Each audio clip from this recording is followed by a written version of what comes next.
100 eurų.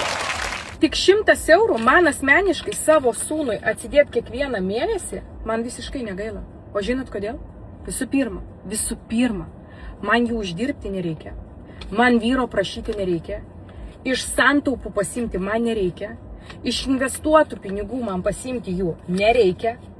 Nes kiekvieną mėnesį man perveda valstybė 130 eurų ir aš iš jų skiriu savo vaikui. Viskas. Labai paprasta.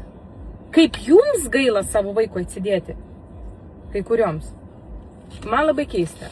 Man asmeniškai atsidėti savo vaiko ateičiai, man yra visiškai jokia problema.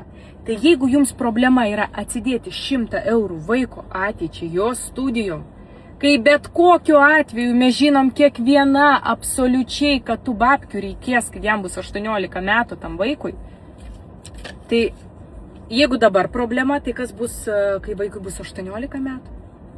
Kokioj šiknoj tada sėdėsit? Jeigu dabar yra problema, bet jaunam žmogui pagimdžius vaiką yra problema, dirbančiam, nedirbančiam atsidėti 100 eurų. Tai kai jums beveik bus kem 5 metai, kem 8, jūsų vaikų bus 18, tai tada nebus problema, ne? Tada kažkaip tai praturtėsit. Neaiškiai, taip?